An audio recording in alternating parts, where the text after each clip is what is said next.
So you want to sell your screenplay. That's the reason why you've come to this video. And in this video, I'm going to go through the steps that you need to take to make that happen.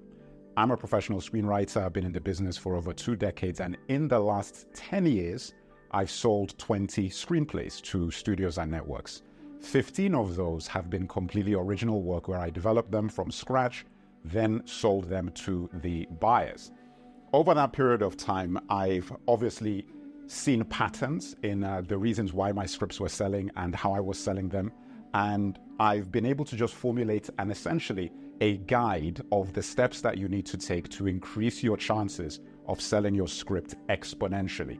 I've never not sold anything that I've tried to sell. The only scripts I've not sold are the ones that I decided to shoot myself and direct myself. So I think I have a pretty good handle on exactly the steps that you need to take to get your scripts to sale, because I've never failed to do so. Now, what you're looking at here are all the steps. This is not going to be useful for you if you do not have a good product, if you do not have a product that is viable. So if you are just learning and you're completely brand new, you can watch this video for information, but I strongly suggest watching the other playlists and videos on my channel just to give you an overview and information, tips and advice on screenwriting in general and all the skills that you will require in order to generate viable, marketable screenplays. All right, so the first thing that we will be looking at is mindset. So we're going to look at the mindset that you need to have, essentially how you have to change your mindset going into a screenplay or writing a screenplay in order to make sure that it is going to have the best chance of selling. Then we're going to talk about genre, the most popular genres that I believe, exponentially increase your chances of finding a buyer because the market share is large enough for that to happen. Then we're going to talk about the avatar. Now, the avatar is basically the audience, like thinking about the audience that you're going for when you're writing your screenplay. And then you have the buyer, which is connected to the previous steps. So the buyer is where you're thinking about the person that's actually going to be purchasing your screenplay and factoring that into your strategy when you're generating your work. And finally, this is obviously the most important part of the whole pie, is the pitch. How do you sell your material? You can have the most amazing script in the world. If you do not know how to market it and sell it to somebody, to put it in front of them in the right way, with the right premise and pitch deck or whatever it is that you're using, tools that you're using to sell it, you're not going to sell that screenplay. I've perfected all of these things, and I always go through all of these steps. But what I will tell you is that as we go through them, a lot of this work is done before you even put pen to paper. Similarly with what I tell people about my outlining in the other videos I made, a lot of the stuff is actually about planning before you actually start doing the work. And that is no different when it comes to selling. I always tell people that getting yourself into the right frame of mind, whether you're writing a screenplay or whether you're talking about selling it, is the same thing. You need to be thinking correctly before you even go into writing your screenplay to give you the best potential of creating something that is viable and marketable. You see, this is what everybody is primed to say when you present them a script. No, that is the default position.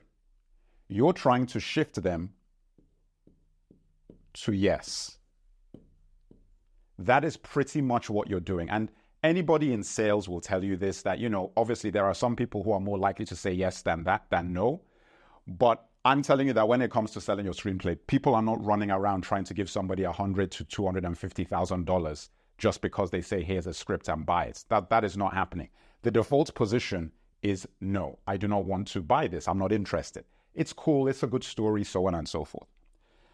So when I talk about mindset, this is what you should never, ever, ever think about when you start. Never think about selling a script.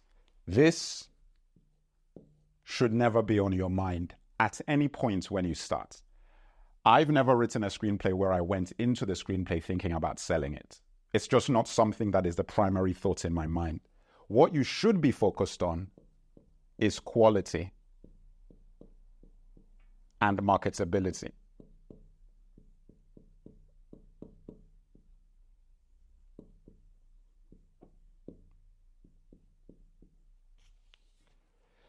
Those are the only two things you should be thinking about, okay?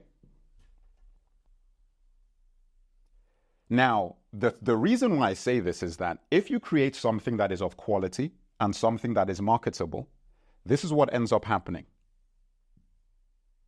You create interest.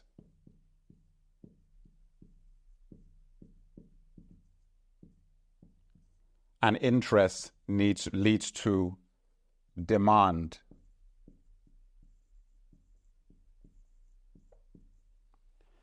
Which leads to a buyer. One of the big reasons why this means a lot in the process or in terms of your mindset and the way that you're thinking about screenplays is that this quality material is in very short supply.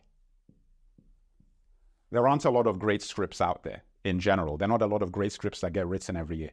There's thousands of scripts that get generated. Every Tom, Dick, and Harry has a screenplay, especially if you're in Hollywood or you're in the UK and you're in places that have a robust film and media communities. Everybody's got a screenplay, or everybody thinks they can write a screenplay. But quality screenplays are not in great supply. So because of that, that increases demand for quality. And that then leads to higher prices being paid for quality. This is the principal mindset that you have to have in terms of selling screenplays. I've never gone in thinking about the money, because when you go in thinking about the money, these two things suffer immediately. Because all you're thinking about when you're thinking about the money is that how can I emulate what has already been sold or what's already making money? How do I copy those things in order to make the money that they're making? That means that you're going to take a hit with the quality and the marketability, because by the time that you generate that script, because you're looking at what is in the marketplace, it's already old. You can't generate a script in 2 weeks or in a week. I mean, of any quality, it's not going to be that good. But what I'm saying is that if you're trying to just chase trends and chase the markets, by the time your script has gone through the process, being written and developed and so forth, and it hits the marketplace, it's old already if you're simply creating carbon copies of what is already out there. That is from my experience. Now, this whole system of mindset applies to you if you are not a veteran, like you haven't been selling a lot of material, you're not very experienced in writing. If you already have a lot of experience, you don't necessarily have to go through the same process, because you know already how to generate quality and marketability based on the next steps I'm going to tell you as we go through the steps of selling your screenplay. These two things, you already know how to do these things because you've done it so many times. So for me, I don't even think about money anyway in terms of a mindset, but because I've gone through the process of generating original work and selling them over like 20 times, I've done it 20 times. You do it so much that you really understand, okay, these are the standards that I need to hit in terms of quality of material in order for me to continue to sell my work. But for the sake of everybody watching this video who I would assume hasn't sold a lot of scripts, or maybe hasn't sold any, and you want to increase your chances of doing so, I suggest starting with this mindset that money isn't a factor in your thought process. You're focusing on quality and marketability, of which I'm going to explain to you how to create something that is marketable, that will generate interest, create demand, and attract buyers, because the supply of quality material is so low. Okay, so the next step in selling your screenplay is genre.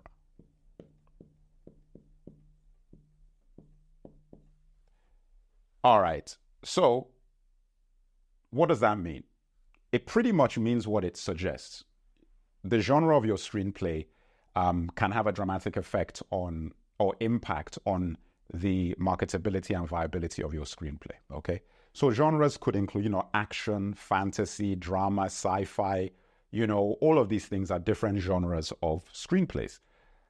You probably have a particular genre that you like, a particular genre that you're a fan of, that, of movies that you enjoy. Now, of course, you might decide that I'm going to write in the genre that I like, that you like, because that is what motivates you, that's what inspires you, and that's completely fine. If you're lucky, the genre that you like will happen to be in one of the popular genres that I'll talk about. But if it's not, you have to realize that that already puts you at a at a major disadvantage in terms of either the amount of competition you're going to have in trying to sell your screenplay, or the fact that there isn't a high demand for that genre in screenplays. So therefore, the quality of your work has to be extraordinary in order for you to attract the interest from buyers to actually purchase it. And I'll explain why. But the way you've got to think about this is like this, okay? You have a circle,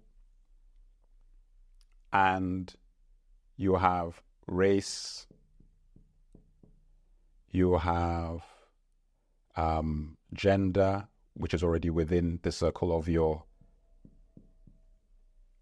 thing, so male and female, and you have, let us say, class, different class of people. And we'll put this out a little further. And then even further than that, we have geography, so where the people are. Let me just make that location.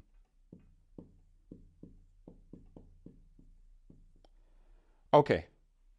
So this is the genre that you happen to pick, right? And the genre that you happen to pick encompasses every gender, male, female, everybody, is interested in that. But it doesn't necessarily encompass all races of people. So you pick another genre, and that genre happens to be of interest to all genders and all races of people. You pick another genre, and that genre, it has an even wider scope of interest, and all different classes of people can enjoy it, all different races, all different genders. But as far as location and culture is concerned, it's not going to travel as well as all these. So maybe it's just appeals to people in the United States and the UK of every class level, every racial group, and every gender, but it's not going to travel to the Middle East, Africa, and so forth. But then you pick another genre, and that genre encompasses pretty much everybody.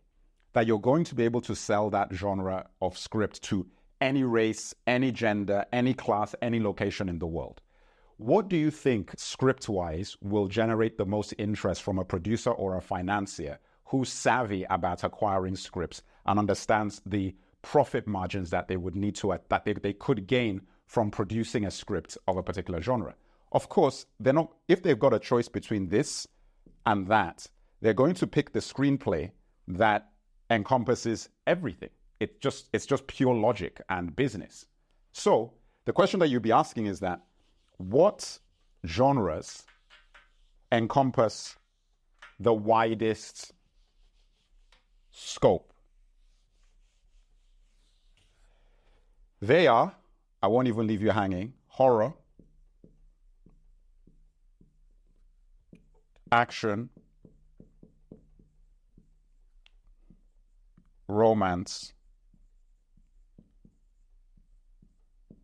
and there's one more that I'll talk about, which is connected, but these are the main ones. So if you write horror, it's very simple why these things are connected: horror, action, romance. So it's all about emotion, because we are humans. We're not animals, we're humans.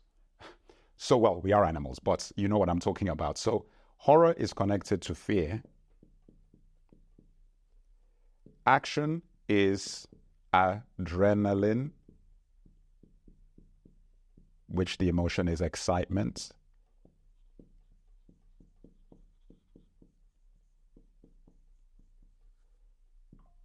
And romance is love. Okay. All three of these emotions, excitement, fear, love, translate across class, gender, location, race. We all feel these emotions, regardless of where you're from or what you look like, okay? If you watch a good horror movie and you turn the volume down, you have no dialogue, you can't hear anything, you can just see what's going on, it's still watchable. Like, you could actually still follow the story.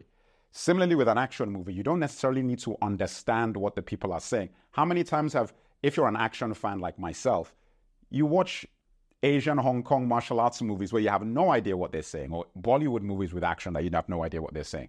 You watch a movie that you have no idea what the characters are saying to each other, but you still enjoy the action film. I've watched many movies that way because it's about the action, not necessarily the dialogue, because the excitement is really what you're going to that project for.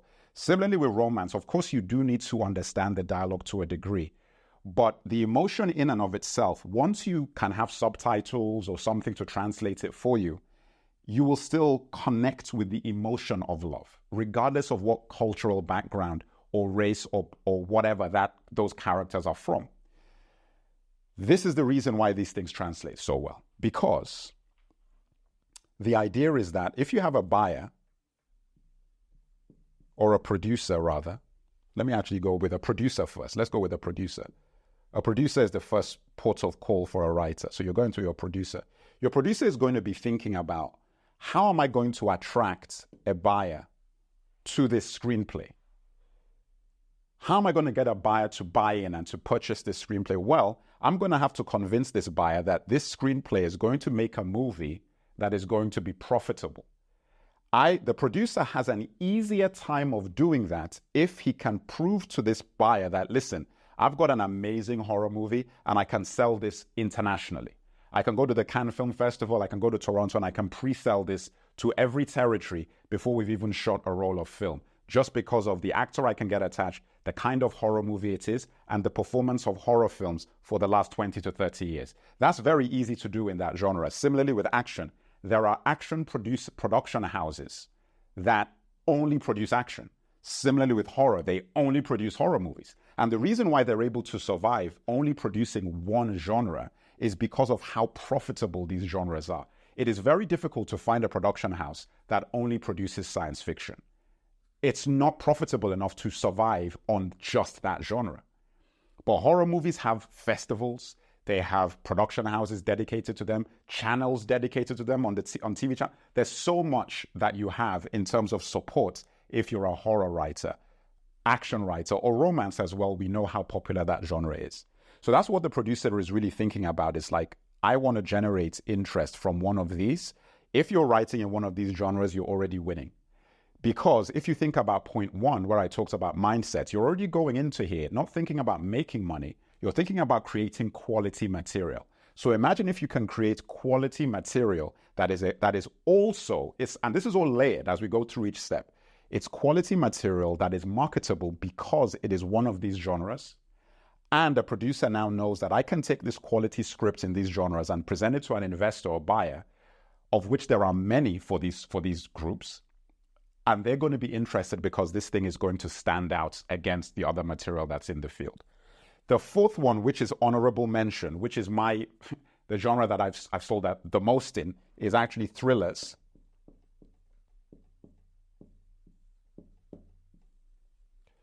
And the reason why thriller is so amazing, for me anyway, is that it encompasses romance, action, and horror.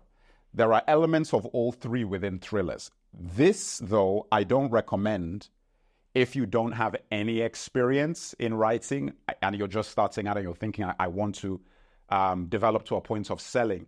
The reason why is that you have to generate something that is actually better in terms of quality than any of these genres in order to attract interest.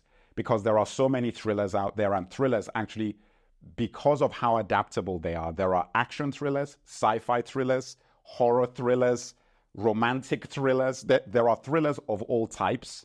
So it's completely saturated. But it's saturated because it's so flexible. And that's the reason why so many people like doing it. And thrillers travel well, but I don't find them that they travel as well as these other three. So for example, a producer coming to a thriller is going to be thinking to themselves that, hey, hang on a second. This thriller is fantastic. It's got elements of all these things, but for a thriller to really work, there is a lot of context around it. They have to have context. That's the point. What country they're in, the background of the actors, what demographic, all of those things function to make a thriller work because they're not purely working on fear. They're not purely working on excitement. They're not purely working on love. They're hybrids of all of these things. And because it's a hybrid, the context within which you're telling that story affects the impact of any one of these three emotions within the script.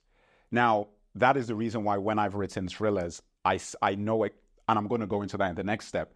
I know exactly where I'm going with it, who the audience is, who the buyers are, because I understand that this is not going to sell to every demographic out there.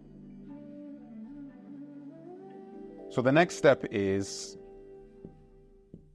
avatar. So I'm not talking about the movie, okay? Even though, James Cameron movie, respect him highly, but that's not what we're talking about here.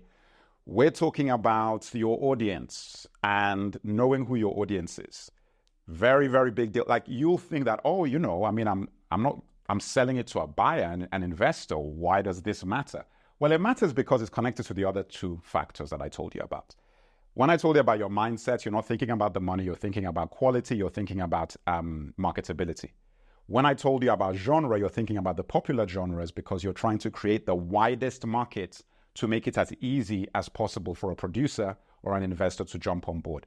Now, in order for you to do that, you've got to be thinking about, who is this movie for? What is the audience for this story? You need to create an avatar of the perfect audience member for your story before you even start writing. It's very easy for me to do. So the reason why I've been successful with selling stuff is quite simple. How do I put this? I'm who I'm writing for. I'm the avatar. So I'm actually thinking about myself, that what would I like to watch? And the reason why it's easy for me is that my taste represents a very wide audience.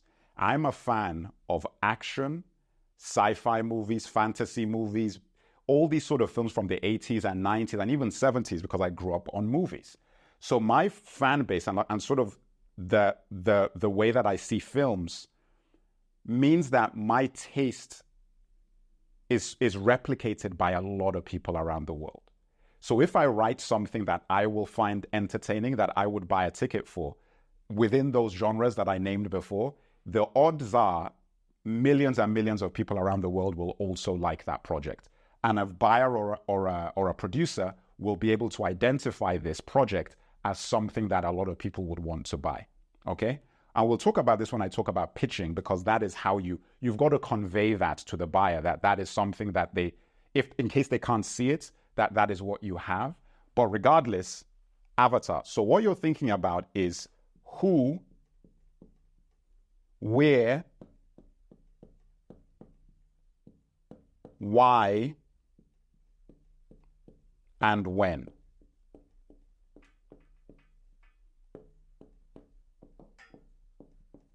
Okay? So what does this mean?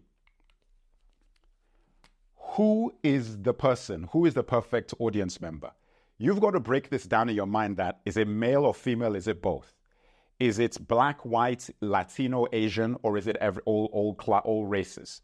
Is it how old are they? Is it younger audience, 18-year-olds or below, or is it 25 to 35, 45 and above, 60 and above? You've got to think about those things, okay? Identifying that actually will help you when it comes to shaping your screenplay, because, and we're not going to talk about that in this video, but when you start talking about character development, doing your outlines, creating your 3-act structure, and doing all the themes and so forth of your screenplay, the who, all those pieces about the who plays a big part of the way that you're going to construct your story. Because the more effectively you can speak to the who, the more likely it is that your screenplay is going to be something that is of quality, that is marketable, that will attract a producer and therefore a buyer, and you will make your money. This is the first thing I do. And as I said, it's easy for me because you often, not all the time, because sometimes I've written things that are not really for me as the avatar, but a lot of the times I just use myself and I say, okay, look, what is my background? Where did I grow up? How do I view the world? What have I seen? How does that apply to other people? How many people would this appeal to? So on and so forth, which leads me to the next step, would be the where. Where is this happening? Where's your story happening? So you've got your avatar, you're building your avatar, and you're like, okay, this is who it is. Where is this person? Because I'm telling my story in America. When I tell it in America, I already know that depending on the who, this might not appeal as strongly to somebody in China as it's going to appeal to people who live in America or possibly the UK. And sometimes it's so American that it doesn't even appeal to somebody in the UK, okay, or in Europe.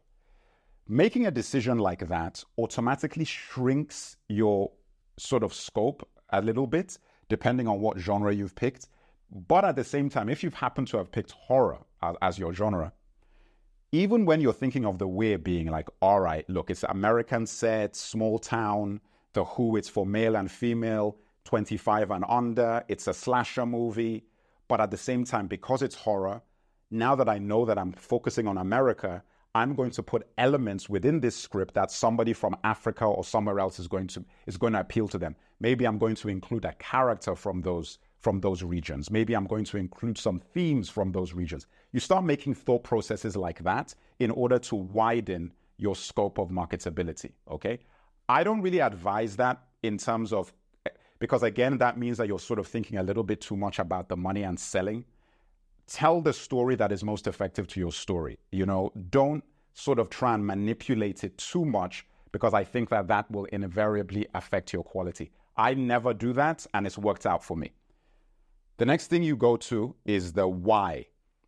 Why are you telling the story? If your story has no reason to exist, it is very likely that you're going to write something and put it out to the marketplace, and the producer is going to look at it and say, okay, why would I make this? Why? I mean, there's 500 of these exact types of stories out there. Why would I want to make 501?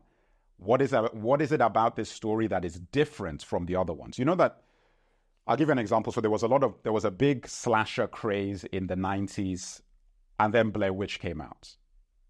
It's essentially the same thing as Scream and any of these other slasher movies. But the reason why it was successful is because it was found footage. It was different. They did something unique with it.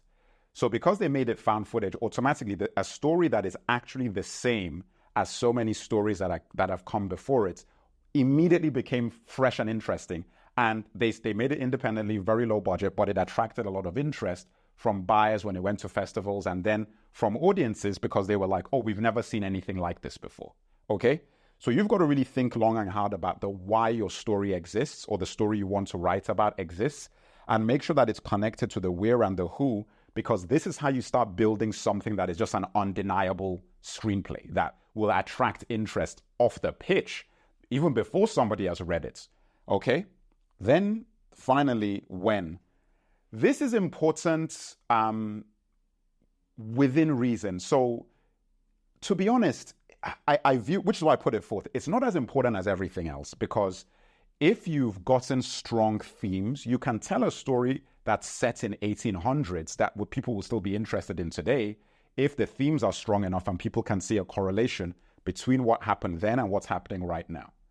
I believe that regardless of the time point that you pick, there has to be something about your story that is relatable to the audience today, in today's world, even if the story is from 2000 BC. Okay? So pick wisely when it comes to the when, because the time point that you pick, even though it's not going to impact your story as much as the why, where, and who, it will impact it in terms of making it easy for people to connect their current lives with whatever story you're telling. Because if you tell a story that's set in 1755 or whenever it is, and you don't do any work to show people why this might be relevant to their lives today or the world today, then the only people who would be interested in it, even if you've covered all these other three bases really well, their instinct is that, I don't give a damn about 1752. Like, I'm not a history buff. I'm not interested in history. You shut people out instantly because they can't see why it might be relevant to themselves. So, for example, if you're doing a horror movie, the reason why a horror movie could work if you set it in the 1500s is that it might have vampires in it, or it might have a boogeyman that, or you're like, oh, you know what? That sort of monster I am afraid of existing today. So a lot of those stories about monsters and fear, even though they're set in ancient times, the fear elements and elements of fear are universal and timeless. So we all feel fear anyway. So if you set fear and you create a fear-based project in whatever time period, future or past, it's still going to be effective. Okay? Similarly with a lot of these other factors, as long as you're connecting the dots between the genre and what you're doing with these steps. So when I put the buyer here, you're probably thinking, all right, cool.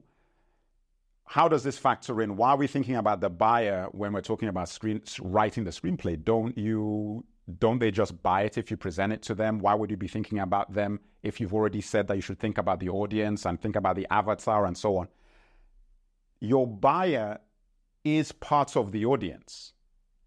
You've got to think about the buyer as part of your audience.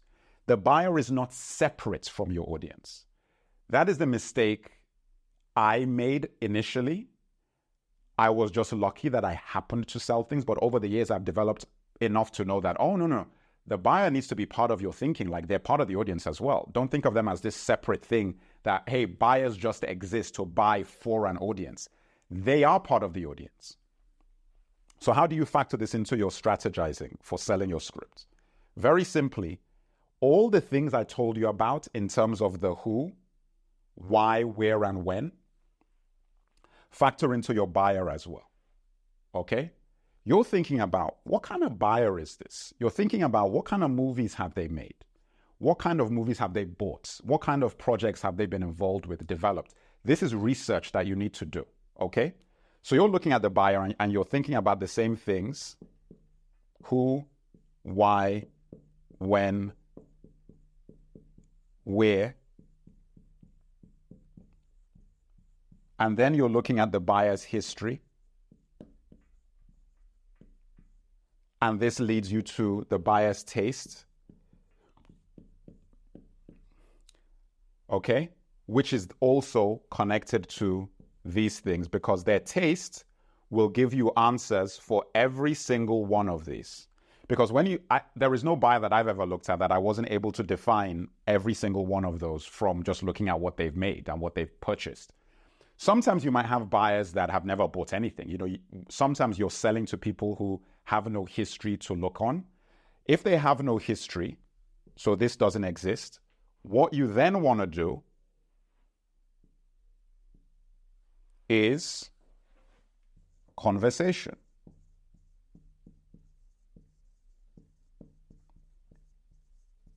If that is possible. Sometimes this is not possible. I've been able to do that. You can actually talk to buyers, have conversations with them, set meetings. And by having meetings with them, you start getting a feel for certain types of buyers and what they like, what they're interested in acquiring, why they're interested in acquiring projects, and so forth. Sometimes that is not possible because, you just can't access these people. But who you do have, obviously, is the producer. And the producer can give you that information without you actually being able to meet the buyer. So if you manage to attract a producer, you can actually talk to them about, listen, what kind of buyers do you have access to, and so on and so forth. Another great way, and I talk about this in my roadmap video, is, let me create some space here. I'll put it right here. Film festivals is great for research on buyers and trends. So getting out to a film festival, like the big ones, Tribeca, Sundance, Toronto, South by Southwest are the ones that have the big markets and so forth. Going to those and just mingling, meets and greets and those sorts of things will start giving you a decent idea of different types of buyers out there and who you might want to target with your producing partner and so forth. Because picking the right buyer is make or break for selling your work. Like, if you've got a buyer that only buys horror movies, like he just makes horror films, what do you think is going to happen if you go to him with a love story that has no horror elements in it? He's going to be like, okay, cool story, great screenplay, good luck with it. I hope you find somebody to buy it. Conversely, you go to somebody who buys action films. Maybe that's not even let's just say action films, just straight up action. And you give them a slasher, blood and gore horror film. They're going to be like, okay, cool film, good script, good luck with you finding a buyer for it. That's just an extreme example, but you can get very nuanced with it, where there are people who are horror buyers. They all buy horror films, but different kinds of horror movies. Some people are more into the realistic horror films versus people who are just blood and guts and so forth. People are more B-movie, people are more highbrow horror. You can actually really start breaking down the targets that you have into such a finite level that your chances of selling to them, again, this is assuming you have a quality piece of material, jumps up dramatically. You're not even wasting your time. You're not just sending it out to everybody. The beauty of this is that when you start picking good buyers for your work and you're matchmaking properly, even if they don't buy, they remember you because of the quality of your material and the fact that you went to them correctly. Like they actually are interested in that kind of thing. They're just not interested in that piece of work that you sent them. There's nothing worse than going to people where you've poorly matched yourself with them, because they're never going to want to meet you again. They're never going to be interested in setting a meet or looking at your work. But if you're matching yourself correctly, what happens is, and this, I've done this many times. They didn't buy this script, they bought something else.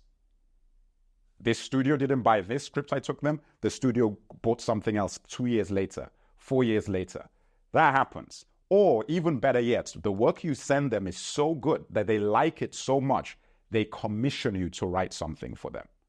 That is pretty much 50% of my commission work came that way. They read something else, they didn't buy that, and they said, we like that so much, can you do this for us?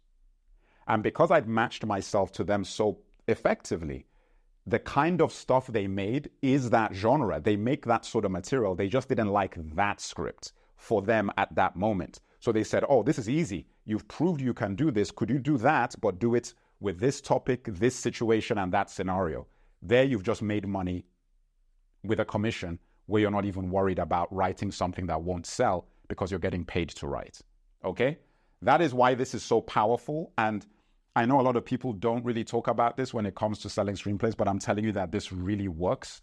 It's a lot of work, obviously, and you develop this over time. So the more work you sell, the more things you go to, the bigger your network. Again, something I talk about in the roadmap video. The bigger your network, the better and more effective you will be at doing this. But this all leads to the final step, which is actually pitching your work, okay?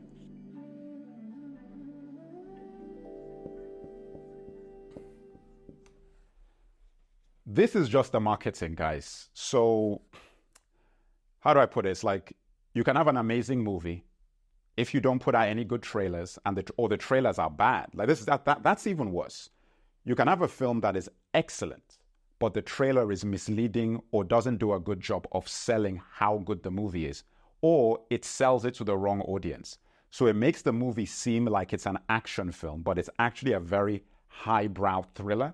So action fans who are just interested in going to see an action film, go in to watch an action film and like, this is boring. Like, this is just people talking, and it could be an excellent thriller, but you've got the wrong audience, because thriller fans who are looking for something highbrow in their thriller space would see the trailer, think it's an action film, and not even get out of bed or go to the cinema to go and watch the movie.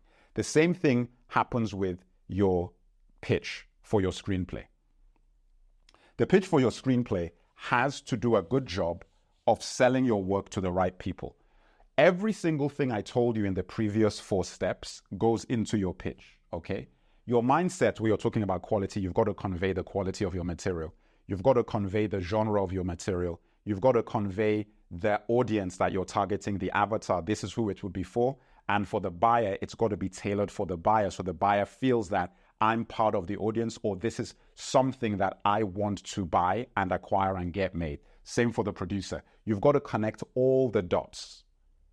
And that pitch should be no longer than 5 sentences.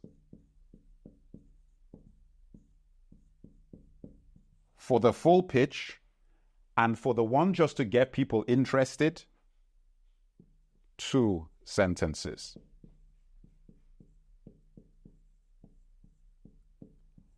Now that seems extreme, but that's how direct it needs to be. 2 sentences. That's it. Like if you're thinking, hey, a teenager gets trapped in 1955. He's from 1985. He gets trapped in 1955, and he has to make it back to the future in time to prevent himself from getting erased from existence. That's Back to the Future. If you've seen Back to the Future, amazing movie. That's all it is. If you tell somebody that, they already say, oh, give me that script. I want to read that. If there's somebody who likes sci-fi, likes fantasy, likes all of those things, They're like, oh, 17-year-old is a teenager. You've got science fiction, action. There's thriller elements in it. There's probably some comedy. It's hilarious. Tell me, you can then go into your 5-sentence pitch where you actually just sort of build out the story a little bit more. But what you never want to do is be talking and talking and talking and talking about your idea. That is bad. You'll actually see, it's all in the eyes. You'll see the person drift. It's worse if you can't see them and you're sending this in an email. I can guarantee you that if it's longer than 5 sentences, people won't even read it. And in fact, in an email, if you're pitching something on text, 2 sentences is what I would usually go with in a pitch, just to be like, hey, would you be interested in reading this? And you send it to them just to whet the appetite. That is what I would usually do. If you've already sort of primed them with a phone call or so forth. Obviously, if this is cold, and when I say cold, like you've been introduced to an investor or a producer and you don't really know them very well, that is where your pitch deck would come in. Okay? And that is a little different. So a pitch deck is more robust. So these are in person if you're actually talking to somebody. But if it's a pitch deck, I usually say a pitch deck, ideally 5 pages.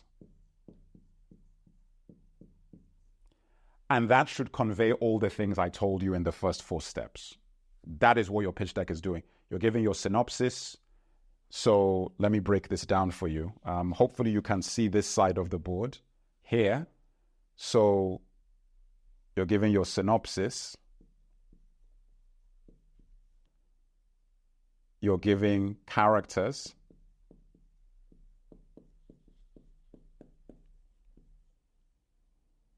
You're giving why your story is being told, the why. You're giving the who it's for. Your synopsis will take care of the when.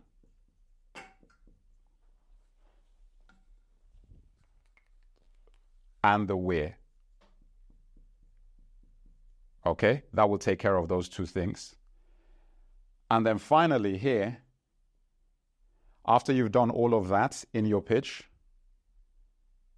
you then do a final sell, which is the marketability,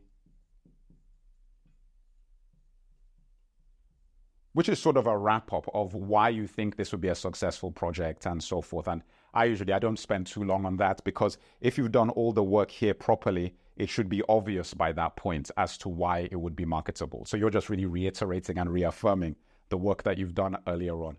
This in and of itself, doing an effective pitch deck is extensive work. Like, again, I've developed that over years and years of doing it. So I'm much better now than I used to be. I've always been pretty good at doing these. So I've never made things that were way too long, but there is a refinement and a skill to doing it where it's effective.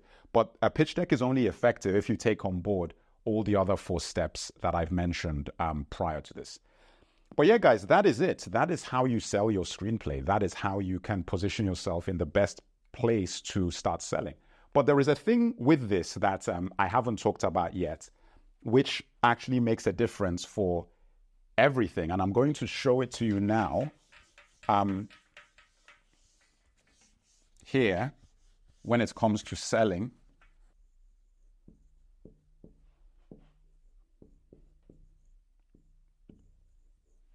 momentum.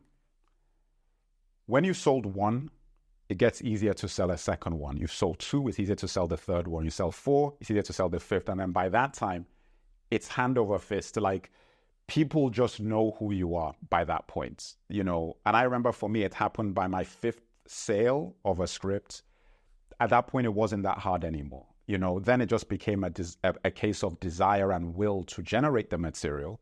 And that is really where the bottleneck comes in, because in order for you to generate something that is of quality, it's not the kind of thing you can do overnight. So even though I've been doing it for 22 years now, for me to generate a feature screenplay that's good takes 6 months, at least, from very beginning to the end to generate a first draft, because you're thinking of just the research you have to do, getting your outline in check, generating a first run. Then by the time I deliver a first draft, it takes a while, because I don't do first drafts that are light. I try to make them feel like they're final drafts, which is something else that I tell people who are in my, the Screenwriters Workshop, the community that I put together, that these are things that you have to think about, that the quality of everything you put out there needs to be of a standard. But you create a momentum. And then once you're doing that, to be honest, a lot of the work that I told you in all these steps is almost done for you, because the people you're talking to do that work for you. They actually direct you to buyers and to producers who are similar to them and already looking for writers like you, because you've established your voice and your themes and the work you do and the quality you do. And they send samples of work you've sold to them, to those people, or it just becomes a self-sustaining machine. Okay? But in order for you to get to a point where your momentum actually is effective, you need to go through the trenches and do the work. And as I've said before, nothing of quality is fast, and things that are fast are rarely of quality. So you've got to be willing to put in the work to get yourself up to this level. Anyway, guys, that is it for this video. If you have any questions, feel free to drop a comment in the comment section, and I'll be glad to answer them. If you're interested in the Screenwriters Workshop, it will also be linked in the description as well, where it's a community that I've set up for writers, where I mentor and guide as they go on this journey of developing the craft.